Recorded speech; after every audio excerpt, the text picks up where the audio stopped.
Puncture बनाने वाली कौम, पंचर बनाने वाली कौम पंचर बनाते हैं। मैं कहता हूं पंचर बनाते हैं, अरे जरा गौर से देखिए, पंचर नहीं बनाते हैं, ये हमारी तारीख है। कभी फजलिहा खैराबादी बनकर मुल्क को आजाद कराते हैं, कभी किफायत अली काफी बनकर मुरादाबाद के चौराहे पर फांसी का फंदा चूमते हैं, कभी अशफाकुल्लाह खान बनकर नारा लगाते हैं। सरफरोशी की तमन्ना अब हमारे दिल में है, देखना है जोर कितना बाजुए कातिल में है। वक्त आने पर बता देंगे तुझे ये आसमां, हम अभी से क्या बताएं क्या हमारे दिल में है। अल्लाह अल्लाह, नारे तकबीर, नारे रिसालत, मसलके आला हजरत। पंचर नहीं बनाते, सिर्फ पंचर नहीं बनाते मुसलमान, कभी ब्रिगेडियर उस्मान बनकर मुल्क के लिए शहादत का जाम नोश करते हैं, कभी अब्दुल हमीद बनकर टैंकों को तोड़ते नजर आते हैं, कभी टीपू सुल्तान बनकर अंग्रेजों के हौसले पस्त करते नजर आते हैं। और मौजूदा दौर में हमारी बेटी सूफिया कुरैशी ने बता दिया है, मुसलमान पंचर नहीं जोड़ते हैं। जब मुल्क की सरहदों सीमा की हिफाजत की बात आती है तो सूफिया कुरैशी ने कह दिया पंचर नहीं बनाते हैं, दुश्मनों के हौसले भी तोड़ने की जुर्रत रखते हैं। कोई और नहीं है ये हम हैं, हमारी कौम हमारी बेटी है। फिर भी हमसे ये गिला है कि वफादार नहीं, फिर भी हमसे ये गिला है कि वफादार नहीं। मुसलमान नफरत नहीं फैलाते हैं, हमारे यहाँ तो सिर्फ मोहब्बत ही मोहब्बत है। नफरत रमजान के महीने से पहले, रमजान के महीने से पहले जनवरी और फरवरी में कुंभ का मेला हुआ, शुरू से ही बैनर लगा दिया गया नो एंट्री का बोर्ड मुसलमानों के लिए। ये हम नफरत फैलाई, हमने नो एंट्री का बोर्ड किसने लगाया? आपने।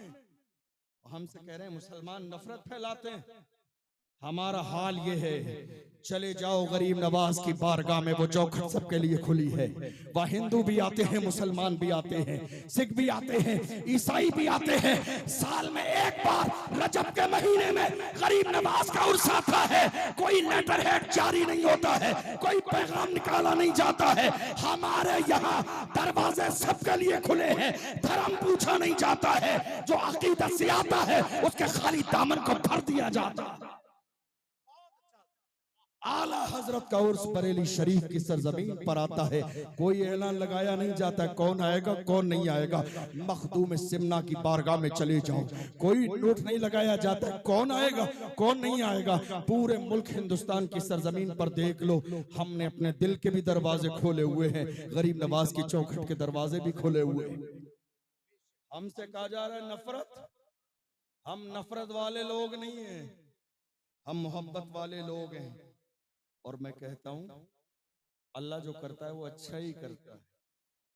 मुसलमानों के लिए पाबंदी लगा दी गई, अगर मुसलमान चले जाते, क्योंकि भगदड़ भी मची थी, लोग मारे भी गए थे, आग भी लगी थी।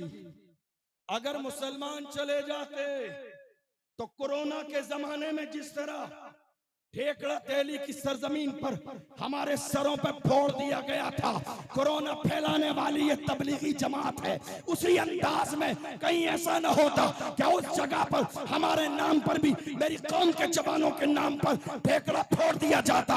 आग लगाने वाले ये हैं, धक्का करने वाले ये हैं। नहीं, अल्लाह ने जो किया अच्छा किया, तुमने नोटिस बोर्ड लगा दिया, एंटी नहीं है, भगदड़ मची, लोग परेशान हुए। वही मुसलमान थे, उन्होंने अपने घर के दरवाजे खोल दिए और कहा खाना तुम्हारे लिए है, पानी तुम्हारे लिए है, हमारे घर के दरवाजे तुम्हारे लिए।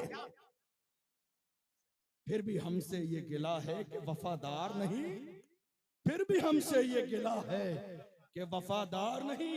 हालत ये है, उस जमाने से लेकर आज तक, पहलगाम के तारीख से लेकर आज तक, बनारस की सरजमीन पर अभी चंद दिन पहले एक 16 साल के लड़के के साथ ज्यादती की गई, मॉब लिंचिंग की गई। तकरीबन 8 लोगों ने मिलकर मारा, कितने लोगों को काम से बाहर कर दिया गया, जात बिरादरी पूछकर, नाम और मजहब पूछकर। कितने लोगों को गाड़ियों से उतार दिया गया, कितने लोगों को बसों से निकाल दिया गया, सिर्फ ये कि मुसलमान। हमने कभी ऐसा नहीं किया। याद रखिएगा, बहुत सारे लोगों ने इस मौके पर ताना दिया, कहा जब तक ये यहां रहेंगे हालात कभी नहीं बदलेंगे। किसके लिए? हमारे लिए। तवज्जो है आपकी? हमारे लिए कहा जब तक ये रहेंगे हालात नहीं बदलेंगे। जब मेरे कानों तक की आवाज आई तो मैंने कहा, मुझे याद आया डॉक्टर राहत इंदौरी का वो शेर। डॉक्टर राहत इंदौरी ने कहा था, सभी का खून है शामिल यहाँ की मिट्टी में, किसी के बाप का हिंदुस्तान थोड़ी है। मुसलमान किराएदार नहीं है। असल में गलती हुई मुसलमानों से। आजादी के बाद से लेकर आज तक मुसलमानों ने नारा लगाया, हम इस मुल्क के जिम्मेदार हैं, वफादार हैं। बस एक सेंटेंस में चूक हो गई। वो क्या थी?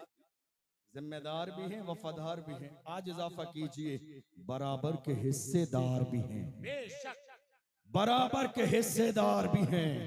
जब पड़ा वक्त चमन पे तो लहू हमने दिया। आज कहते हो कि गुलशन में तेरा काम नहीं, अरे हम भी तामीर वतन में हैं, बराबर के शरीक। दरो दीवार अगर तुम हो तो बुनियाद है हम। हिंद को नाज है जिस पर वो निशानी हम है, ताज और लाल किले के यहाँ बानी हम हैं। न घबराओ मुसलमानों, खुदा की शान बाकी है।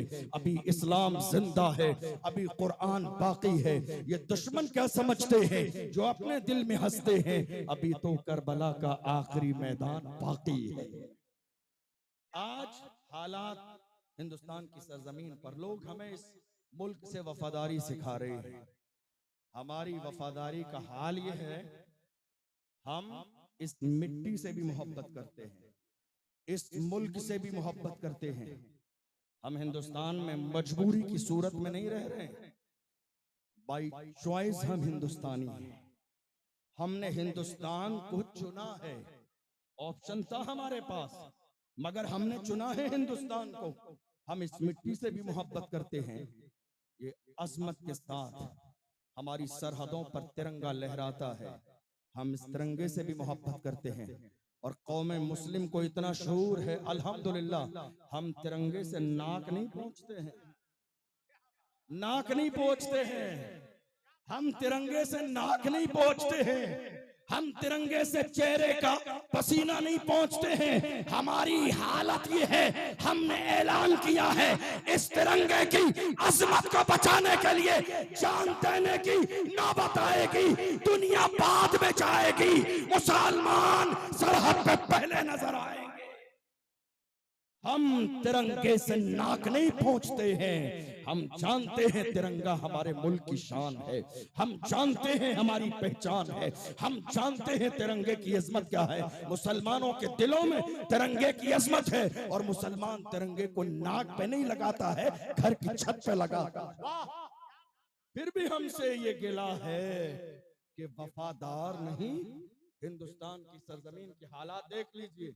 एक साहब, सिर्फ आज टारगेट इस्लाम और मुसलमान है। यहां तक कह दिया गया कि साहब, जो लोग उर्दू पढ़ते हैं, नफरत सिर्फ हमसे ही नहीं है, हमारी जबान से भी है, हमारी जबान से भी है। कुछ लोग कह रहे हैं साहब उर्दू पढ़ने वाले कठमुल्ले बन जाएंगे। हम का साहब बड़े एहतराम के साथ एक छोटा सा सवाल आपकी बारगाह में अर्ज है। आपने तो नहीं पढ़ी, आप क्या बने? डॉक्टर तो नहीं बने आप, इंजीनियर तो नहीं बने आप, प्रोफेसर तो नहीं बने आप। और हैरानी की बात यह है, जो आप बोल रहे हैं ये भी उर्दू ही है। जो आप बोल रहे हैं ये भी उर्दू ही है।